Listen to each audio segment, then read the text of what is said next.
ஐயா சத்துணவு முட்டையில ஊழல் இருக்குன்னு ஆரம்பிச்சு வச்சு ரசிகர் மன்றத்துக்காரங்களுக்கு பாராட்டு சொன்ன நடிகர் கமலஹாசன் தமிழக அரசியல்ல ஒரு ரவுண்டு வருவார்னு திரைத்துறை நண்பர்களும் அரசியல் வட்டாரத்து நண்பர்களும் ஒரு கணிப்பு வச்சிருக்காங்களாம்.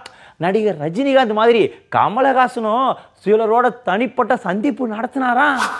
பலூன் பலூன் நண்பா, தமிழ்நாடு முழுக்க பரபரப்பை உண்டாக்குன ஊழல் புகாருங்க என்னென்ன இருக்குது?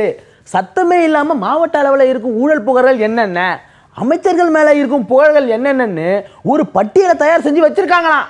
அதுக்கான ஆதாரங்களை தனியாக ஒரு டீம் தயார் செய்யுதான். இது நடிகர் கமல் கையில் ஒப்படைக்கப்படுமா?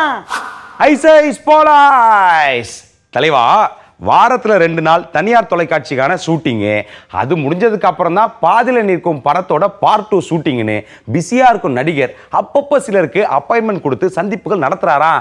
அது ஊழல் புகார்கள் தொடர்பானதா இல்லைன்னா அரசியல் ஆலோசனைக்கான தெரியாமல் ரசிகர் மன்ற நிர்வாகிகளை குழப்பத்தோடு இருக்காங்களா? ஐயா, பிறந்த நாள் அன்னைக்கு ரசிகர்களை சந்திக்கும் போது அரசியலில் சலசலப்பை உருவாக்கும் விதமாக நடிகர் கமலோட அறிவிப்புகள் இருக்கும்னு சொல்கிறாங்களா? அதுக்கு முன்னால தங்களோட துறை சார்பா ஏதாச்சும் புகார் இருக்குதா, ஆதாரங்கள் இருக்குதான்னு ஆளுங்கட்சி கரை வெட்டிகளும் தனிப்பட்ட முறையில் கண்காணிப்பு செய்கிறாங்களா?